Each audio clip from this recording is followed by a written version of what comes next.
Hello everyone, this is Hakaym and welcome back to another episode of Funday Sunday, and this is going to be kind of a two-parter. Well, not really a two-parter. We're going to have two battles. One is going to be of a ship we haven't seen in a while, and another is going to be this battle. So, as you probably have realized, I have been sunk, unfortunately, by a enemy Yugamo, and it really just comes down to the fact that, well, the Lion doesn't have really good rudder shift time, and yeah, things did not go out well for me. So our team is down in ships. We have, let's see, let's actually take control of the camera here. We still have a Montana, and high praise to this Montana captain, the spiffy creeper. He pretty much is carrying this game right now. He has 4 kills right now. He's not done yet. Oh no, he's not done yet. There's a couple Hindenburgs, and I believe there's also a Baltimore that just went down to the Missouri. And obviously the enemy team is in a lead on ships. We are ahead in points, which is good, but points are going to be a big factor here in just a moment. So once again, you might be wondering, why I'm showing this battle. Well, it comes down to when you need to be aggressive and when you need to stop worrying about your health and deciding to sit back and try to take this more passively. So unfortunately our Minotaur is getting focused down. He just got torped and now he's on fire, and that fire is going to probably stick, so we'll see how long he actually lasts. Keep in mind, most of our ships have taken fairly significant amount of damage, probably about half health on most of them, but we do have one Hindenburg that is fairly full health, has taken very minimal amount of damage, and really loves his HE. Now, granted, the Hindenburg has got a buff with the HE damage, and yes, it's nice because of that, and that's the issue with it. A lot of people tend to treat the Hindenburg as if it's a long-range Zhao or Moskva or any other cruiser. The very nice special ability of the Hindenburg is that high damaging penetration value that the Hindenburg has. Sorry, not high penetration, but high damage capability that the Hindenburg has. And Hindenburg captains need to realize that the AP is very powerful. Can do a good 6 to 10k against broadside battleships, and they definitely need to use this. So team is not looking so hot. We have lost our Minotaur. There's only 3 ships on the left, and there is 5 ships still around. Now look at this Hindenburg. He's been raining HE against this Kurfürst. And once again, AP is a good idea against a broadside battleship like a Kurfürst. But I think fortunately for us, the Kurfürst is going to go down. He is currently dodging torpedoes from the Shimakaze, and the Kurfürst is now dead. So teams have gotten a little bit closer. They're still having, well, better yet, there's still a ship advantage for the enemy team. And the ship you probably would think that would help win this match is not the ship you would think would be alive still. We don't see him yet, but he is alive out there somewhere. And now the Missouri is starting to push in. There is a Shimakaze around. Spiffy Creeper is starting to kind of go in, and looks like the Hindenburg finally takes out the Zhao. But once again, AP would have been so much better, but he really loves his HE. So enemy team, well, better yet, both teams are now even. The enemy team have a cap advantage, and we are ahead in points at the moment. And I make a bad call. I will say I make a bad call as well. I should have said to this Hindenburg to cap, but we'll see in just a second. Missouri is now starting to push in. Montana is currently dealing with him.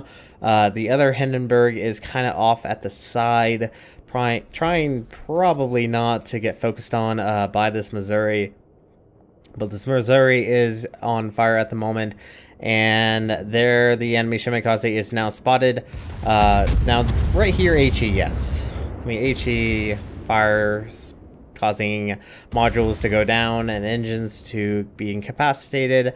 And our Montana just took out the Missouri. So, at the moment, we are in the lead. We have a good cap advantage, and they still have 2 ships left while we have 3. Montana is in a very, very perilous location at the moment, just due to the fact that there is a Shimikaze that probably has dropped torpedoes, and the enemy Hipper shows up. Enemy Hipper, well, honestly, I would have thought the Hindenburg would be able to deal with him, but the Hipper does get the jump on this Hindenburg, and, well, as you can probably guess, has dropped torpedoes, and does, unfortunately, take out the Hindenburg. But at the exact same time, the Montana has taken out the enemy Shimikaze, but unfortunately, we are going to lose the Montana right then and there. Now, here, I probably should have just said to the Hindenburg that he should cap. Honestly, he should have capped. There's about 3 minutes and 30 seconds still left on the map, and the Hindenburg would need to, or the Hipper would need to cap C. Now, the Hipper really has to be careful. He is extremely low on health, and any direct confrontation against the Hindenburg is going to end in his death. But yes, really probably should have told this Hindenburg ship capped. He should have capped. So Hindenburg opens up on this Hipper. Now the Hipper is slightly bowed in, and yes, AP probably would not have been the best solution, but the Hipper is hoping to get torpedoes off against this Hindenburg. And the Hindenburg, well, I do kind of warn him, like, don't rush him, because he's hoping that this Hindenburg captain will just come right around the corner and, well, fall prey to the torpedoes that would be incoming. So this captain does decide to slow up. Now, here's one thing this Hindenburg should do, and I don't know if it's possibly on cooldown, so, I mean, there's always a slight possibility that is the case, is Hydro. And also, he should have a spotter plane, or maybe he's running defensive AA. But if he did have Hydro, he would at least know the location of the enemy Admiral Hipper. And I think he probably should have pushed east and between those islands right there to come around on the other side of the Hipper to hopefully take him out.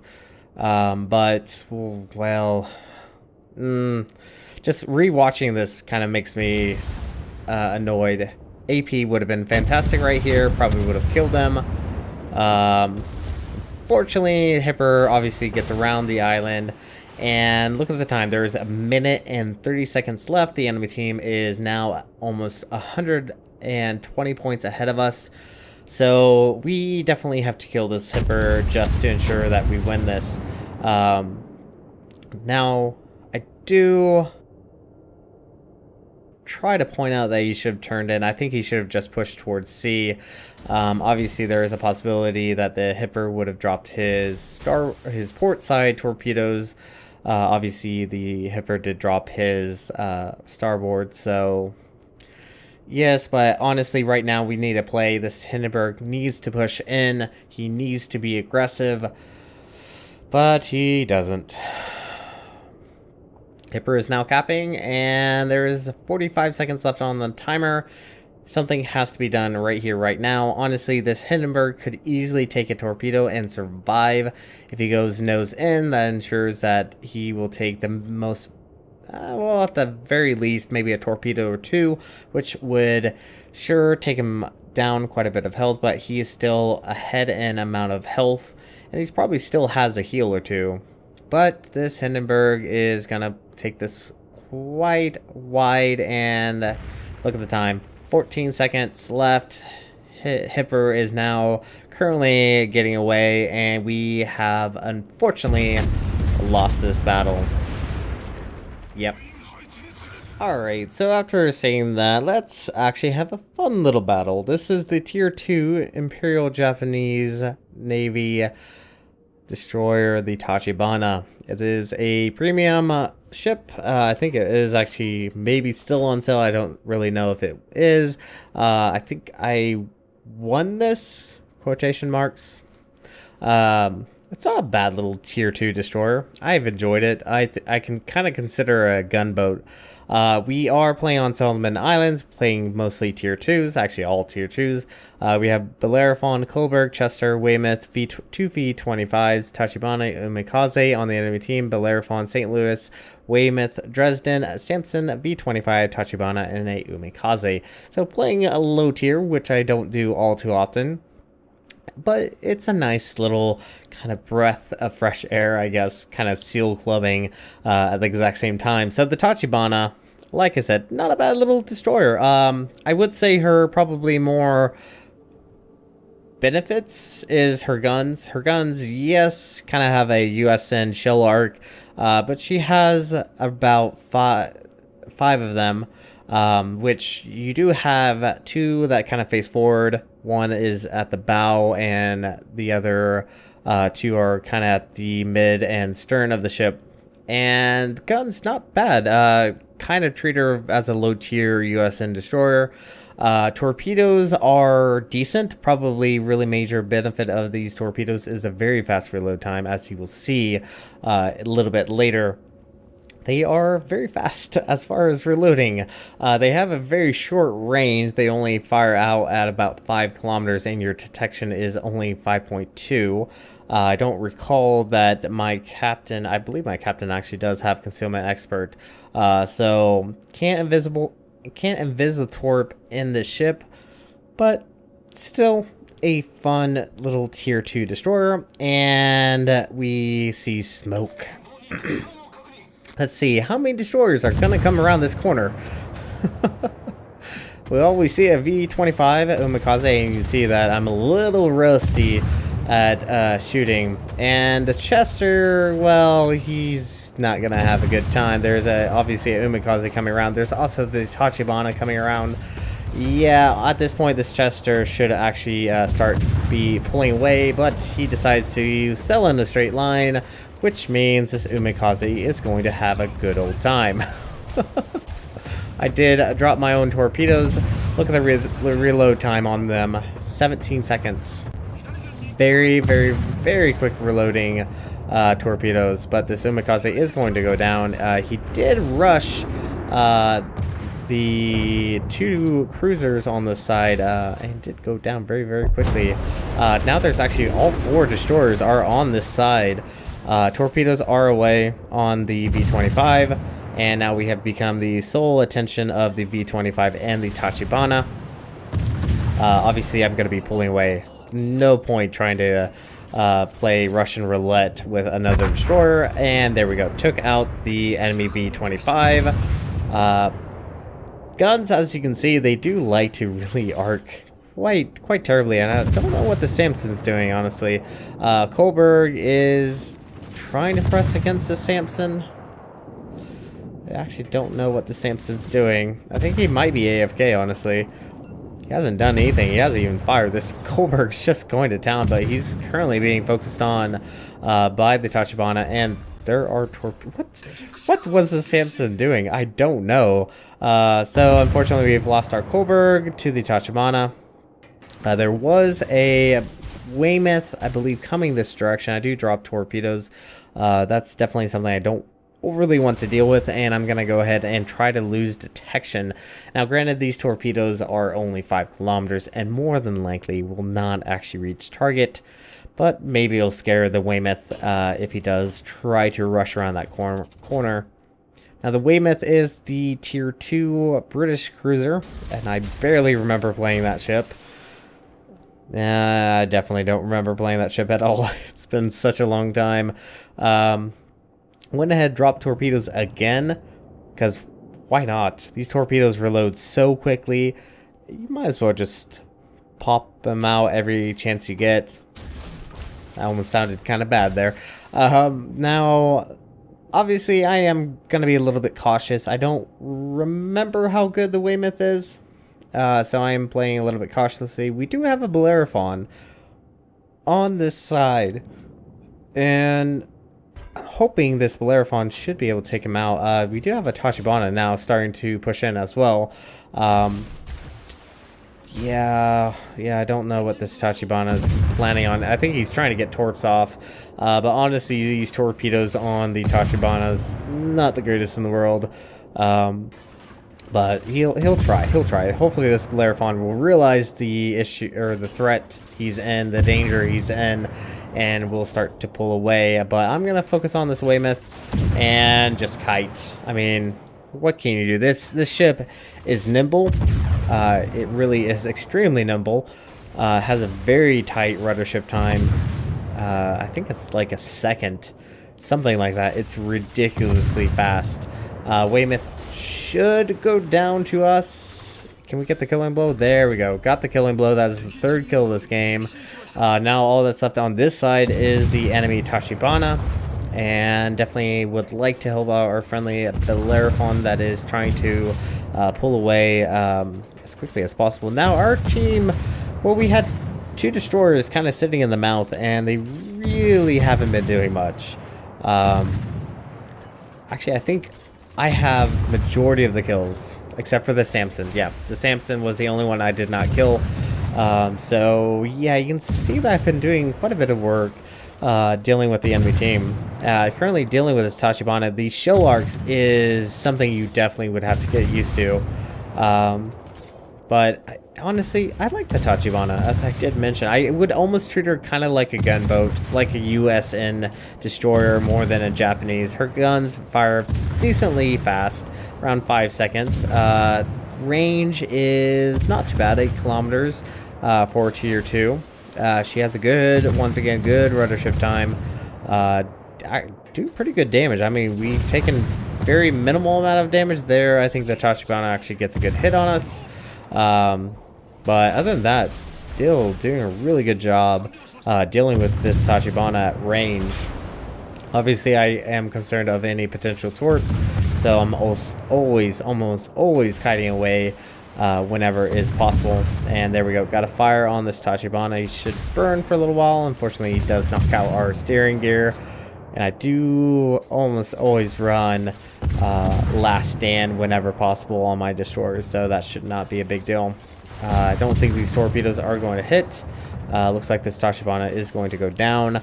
And there's the Bellerophon charging around the corner with a V-25 right next to him. Oh no, this Tachibana is still alive. I thought he was dead by now. Slight issue.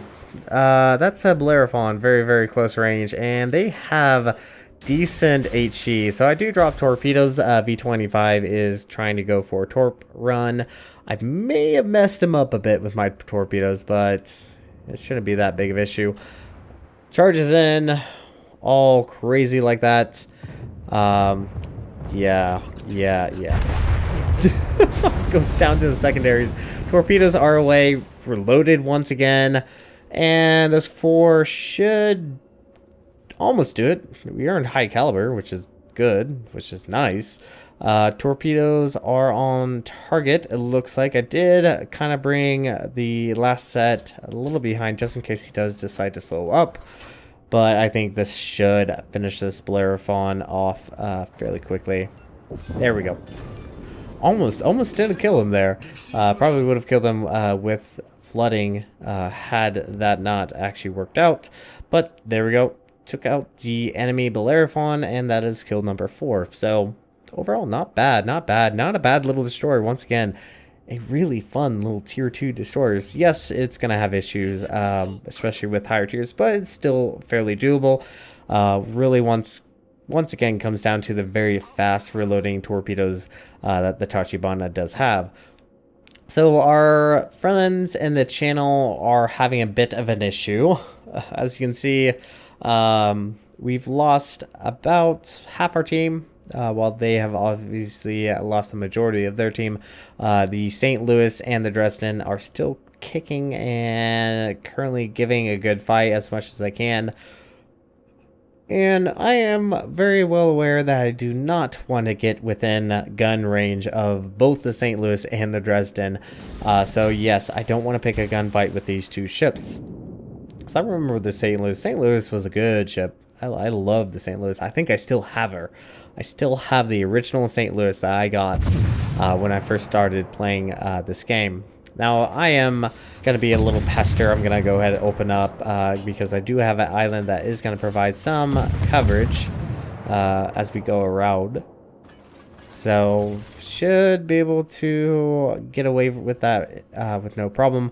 Now, I am concerned about the enemy Dresden that might be pursuing me. So, I am going to try to get a little bit of distance because, once again, the Tachibana's detection is 5.2 and... well, that Dresden would easily be within 5.2 kilometers, and my smoke is still on cooldown for another 13 seconds.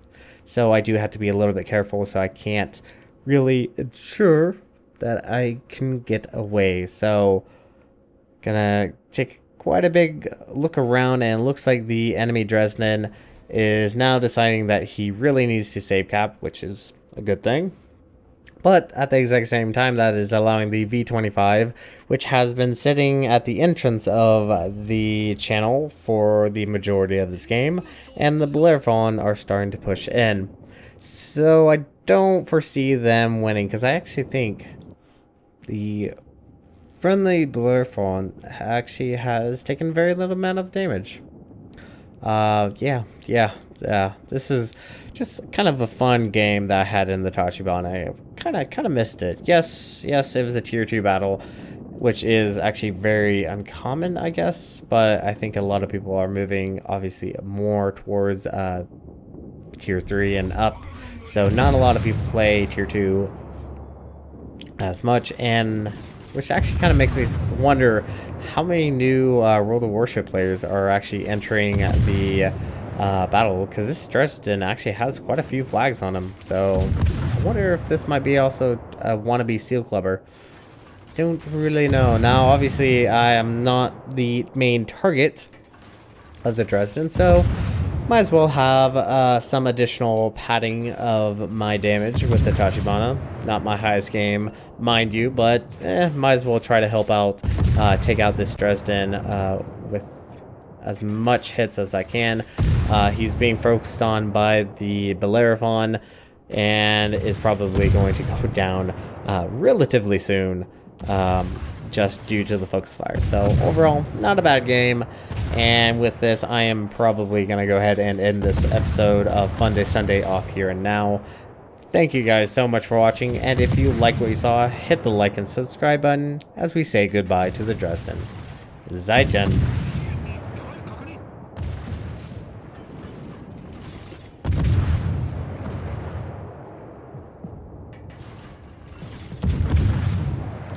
I almost got a Kraken.